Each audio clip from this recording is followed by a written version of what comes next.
Sungai Musi membelah kota Palembang menjadi seberang ilir dan seberang ulu. Sungai Musi merupakan urat nadi perdagangan air yang ada di kota Palembang. Halo pemirsa TVRI, apa kabar Anda hari ini? Senang rasanya saya Nurhanisha Pratiwi kembali hadir menjumpai Anda dalam Pesona Indonesia.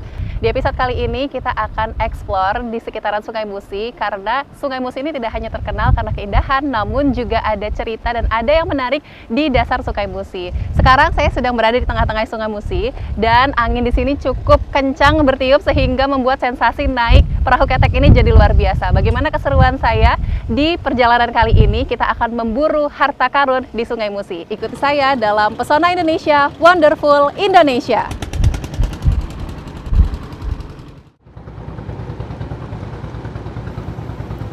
Di Sungai Musi juga banyak menyimpan cerita, salah satunya harta karun yang terpendam di dalamnya.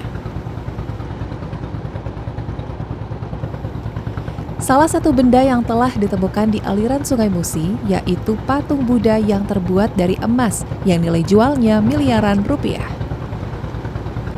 Hal itulah yang membuat para pemburu harta karun mencoba untuk mencari peruntungan di sana.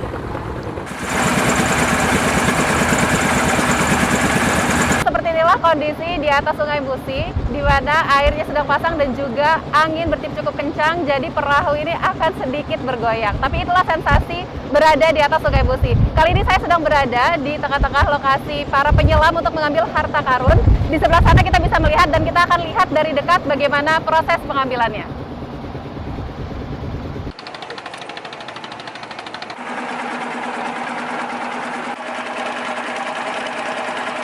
Para pemburu harta karun juga menyelam dengan peralatan seadanya, menyelam ke dalam dasar Sungai Musi untuk mencari benda-benda berharga peninggalan zaman dahulu.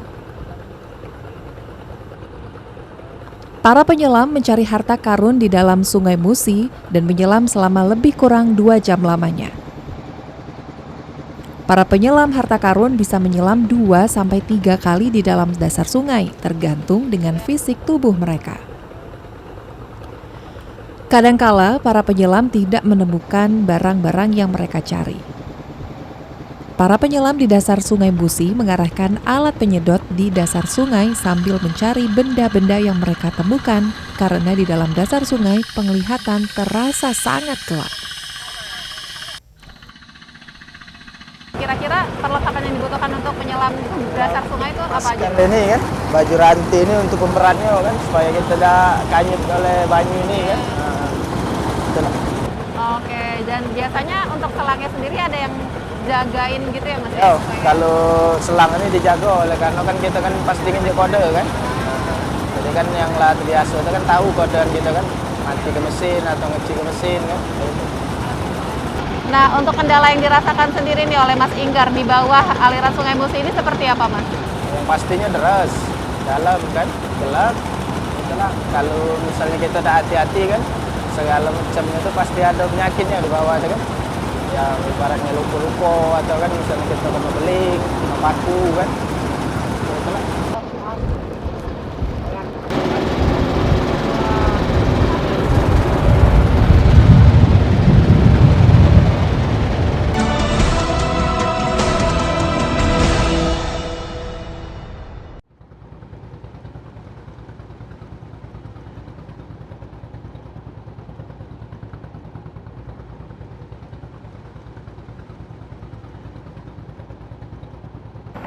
Para pemburu harta karun di dalam kapal memilah-milah hasil sedotan di dalam dasar sungai.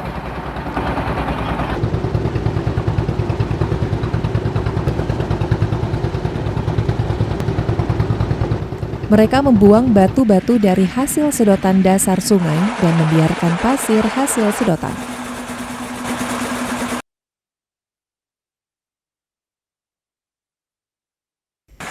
Pasir dari sedotan di dalam dasar Sungai Musi tersebut kemudian mereka bersihkan dan diayak untuk mencari pasir butiran emas.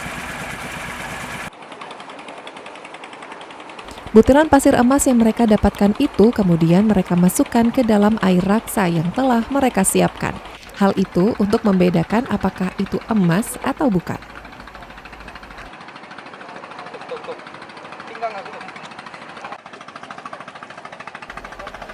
Hasil butiran-butiran emas yang mereka dapatkan kemudian mereka kumpul untuk dijual kepada para kolektor emas.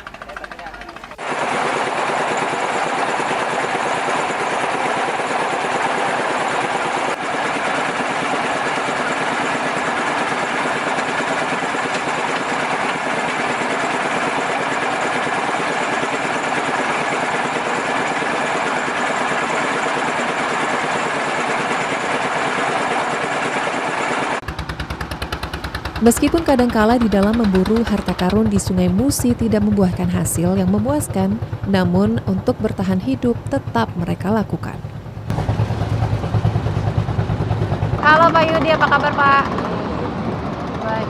Pak, ini kan kita lagi ada di lokasi penambangan dari harta karun itu ya Pak ya. Jadi saya mau tanya Pak, asal mulanya bisa menjadi lokasi penambangan harta karun itu seperti apa?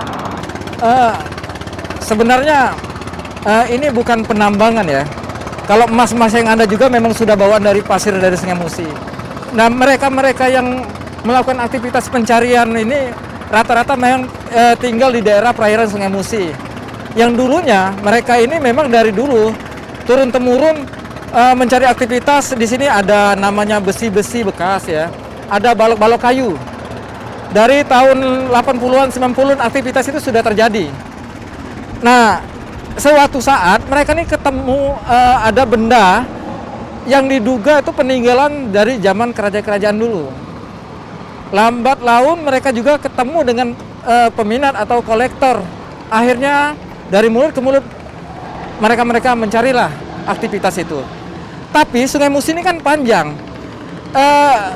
Dari Karanganyar itu sampai ke Pulau Kemarau itu dominan di daerah sini, di daerah lokasi tepatnya Satu Hilir atau daerah Pusri ini menjadi sasaran. Kenapa? Karena dari bertahun-tahun di sinilah paling banyak. 3 peradaban itu ada di sini. Ada Kerajaan Sriwijaya, Kerajaan Palembang, dan Kesultanan. Apalagi kita sudah tahu dari data Belanda dan catatan Belanda, di depan kita ini tepatnya daerah Pusri ini yang ditandai ada Sungai Taligawe, Sungai Rengas, dan Sungai Buah.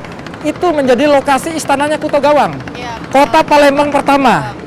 Nah, malah masuknya istana itu melalui Sungai Rengas, datanya jelas. Ditambah lagi data yang kita punya, ternyata sebelum istana Kuto Gawang, di sini juga ada istana Kerajaan Palembang. Dan sebelum Kerajaan Palembang, di sini juga ada Kerajaan Sriwijaya. Makanya dari situ baik di darat ataupun di sungainya, 3 peradaban itu ditemukan di sini. Jadi disinilah membuat mereka betah. Baik itu emas, baik itu tembikar, keramik, porselen yang memiliki nilai mahal lebih banyak ditemukan di sini dibanding daerah Pulau Kemarau ataupun di Benteng Kuta Besar. Memang hampir sepanjang Sungai Musi ini ada banyak temuan, tapi di sini paling banyak mereka temukan. Walaupun padahal sebenarnya di Pulau Kemarau itu juga punya cerita sendiri kan ya Pak ya, seperti yang kita tahu, tapi jadi, justru lebih banyak di sini. Kalau menurut legenda kan ceritanya seperti itu, tapi di kenyataannya saat mereka melakukan penyelaman, mereka tidak banyak menemukan apa-apa di situ. Selain kata mereka, tulang belulang. Tapi tidak menemukan banyak harta-harta yang seperti ditemukan di Sungai Musi ini. Dan perlu ku garis bawahi, selain pusaka yang ditemukan di dasar Sungai Musi ini pun juga pusaka warisan dari Palembang di masa nenek moyang zaman dulu. Karena dari Pulau Kemarau sampai ke jalur Karanganyar Musi II atau di daerah Gando, Sungai Musi itu menyimpan banyak cerita karena jalur perdagangan dari zaman ke zaman. Betul, baik. Yeah. Jadi memang ini menjadi gerbang gitu ya Pak ya? Iya. Baik. Jadi disinilah kesempatan kita. Tradisi yang memang tetap terjaga ini sebenarnya tradisi yang mereka lakukan ini. Mereka cuma melanjutkan dari apa yang sudah dikerjakan oleh orang sebelum mereka. Tapi bentuk pencariannya mungkin berbeda. Nah, kalau sekarang kenapa mereka banyak menggunakan penyedot ya dan disfilter? Karena enggak seperti dulu. Karena mereka juga sekarang bisa mengelola pasir-pasir emas. Kalau dulu cuman bisa mengangkat benda-benda besarnya, misalnya Gucci atau patung yang atau nah kalau sekarang nggak ketemu barang antik itu, pasir emas yang tersedot itu bisa mereka olah. Mereka bisa olah. Kan mungkin sudah dilihat langsung tadi kan? Iya. Iya. Nah, baik Pak Yudi, terima kasih banyak atas penjelasannya. Semoga juga lokasi ini bisa menjadi manfaat juga untuk masyarakat sekitar gitu ya Pak ya. Terima kasih Pak. Sama ya.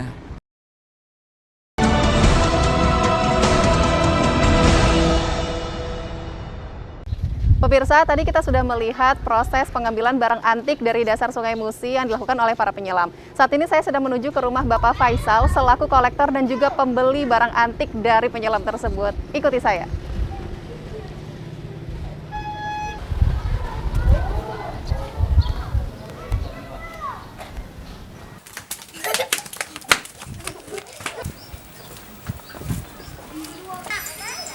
Permisi Pak, Bang tanya rumah Pak Faisal yang jual beli barang antik di mana ya Pak? Oh, di sana.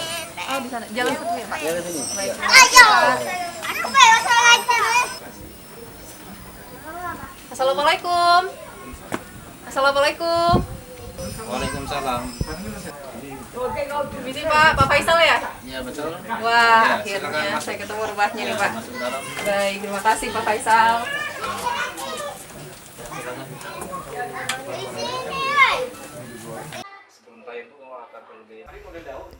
Para kolektor barang antik hasil temuan di dalam Sungai Musi mendapatkan barang-barang tersebut dari para pencari harta karun di Sungai Musi. Kolektor barang antik di rumah Pak Faisal kebanyakan guci dan keramik peninggalan zaman dahulu. Barang-barang hasil temuan ini tidak mempunyai harga, tetapi dilihat dari lamanya barang tersebut dan minat para pembeli. Baik, halo Pak Faisal. Ya, halo juga. Wah, ini saya mau lihat-lihat koleksinya Pak Faisal nih. Kalau Ya. dilihat ada banyak sekali Pak. Boleh diceritain nggak Pak? Ya, betul. Awal mulanya koleksi barang antik ini seperti apa? Iya, ini kalau membicarakan masalah awal mula barang antik ini, itu semua awalnya dari hobi. Karena untuk terjun langsung sini nggak mungkin secara langsung kan? Itu pasti butuh proses. Nah, dari awalnya hobi ini itu dicari informasi dan lambat laun itu saya juga mulai membeli sedikit-sedikit gitu.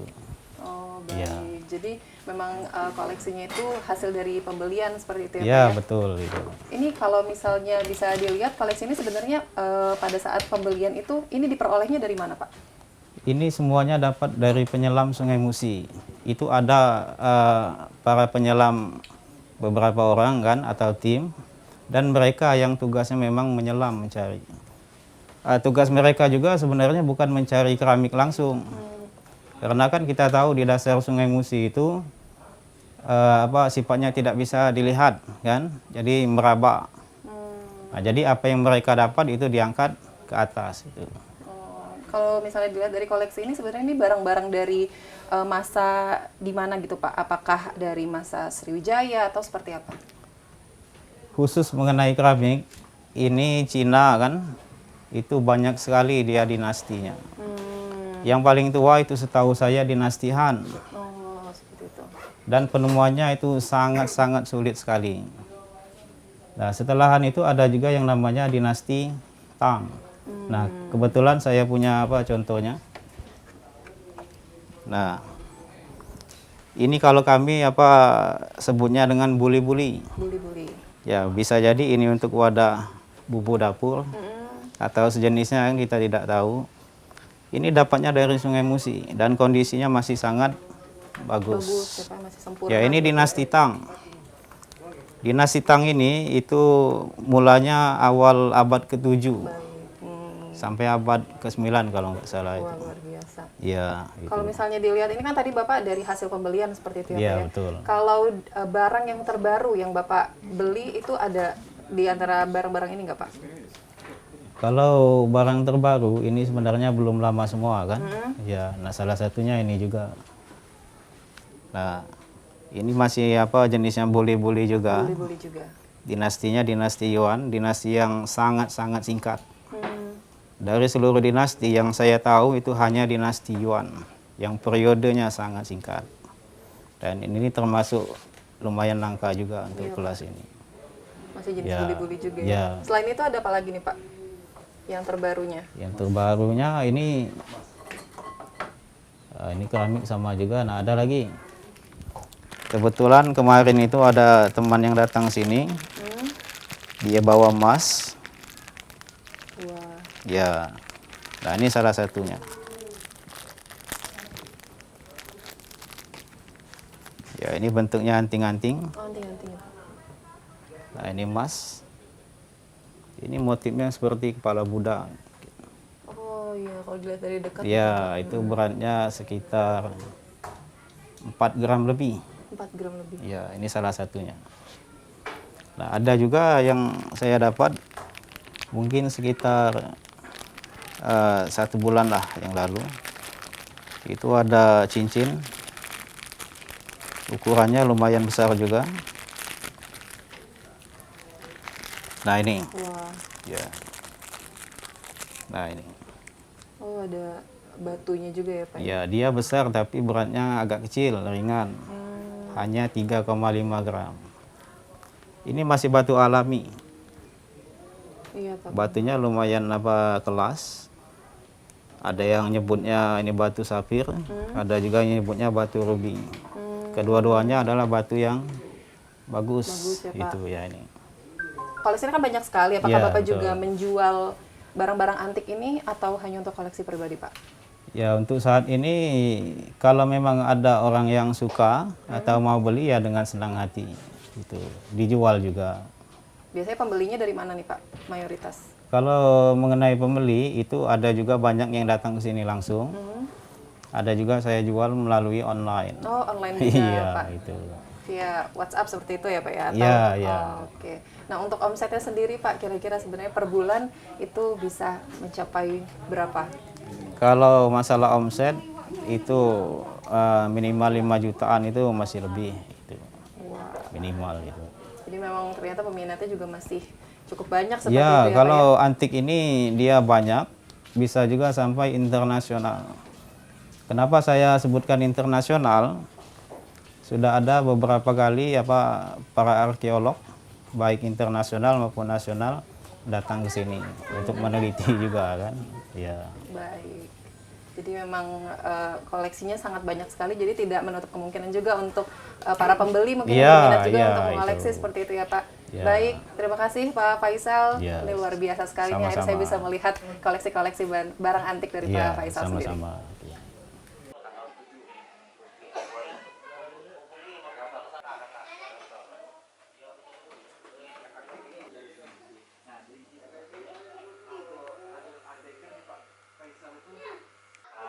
Banyak barang-barang kita yang ada banyak yang ada ini pemain besar di Cina, pemain besar di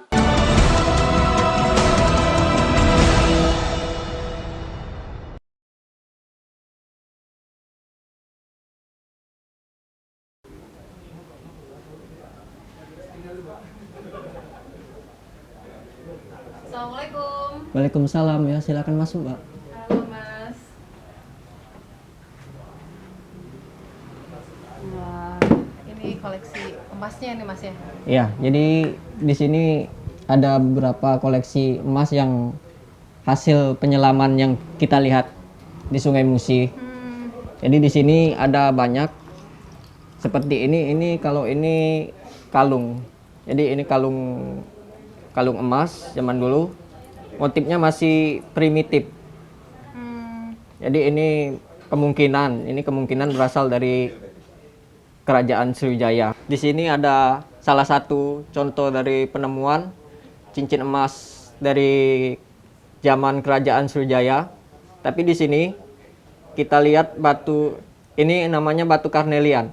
Jadi batu ini berasal dari India yang diukir, ada ukiran hewan di sini bisa dilihat. Kalau bisa, ini ukiran hewan. Jadi di sini ada beberapa emas yang memiliki batu karnelian yang mempunyai ukiran. Dia bisa kelinci, ada sapi, ada segala macam jenis binatang. Ada juga seperti gambar orang seperti ini. Kemudian di sini juga ada yang unik. Jadi di sini cincinnya itu dalamnya kopong. Ini matanya sapir. Di dalam ini ada ruang, jadi kopong. Cincinnya untuk metode pembuatannya mungkin katanya ini sepengetahuan saya metode tiup. Jadi apa mungkin dia dibuat ditiup atau seperti apa? Mungkin dilapisi, jadi ini kopong di dalamnya. Ini yang tidak bisa ditiru oleh pembuat perhiasan di zaman sekarang. Kemudian di sini juga ada patung-patung perunggu atau arca-arca perunggu. Jadi arca perunggu ini semuanya gayanya Sriwijaya, sekitar kalau untuk estimasi umurnya sekitar abad ke-7 sampai dengan abad 10. Jadi di sini ada Aulokiteswara di sini yang duduk, ada juga yang berdiri. Jadi semua ini rata-rata ditemukan di sekitaran Sungai Musi. Ini hanya sebagian kecil yang saya kumpulkan. Jadi ini sudah dikumpulkan kurang lebih selama 3 tahun. Untuk kadar sendiri ada berbagai macam kadar. Kalau yang paling tua mungkin bisa sampai 90%. Yang untuk perhiasan sendiri dia, kalau yang 90% dia terlihat kuning, sangat kuning, kemerahan. Ini kalau yang seperti ini anting emas. Kalau yang ini estimasinya dari India asalnya. Dari India. Sekitar abad ke-5.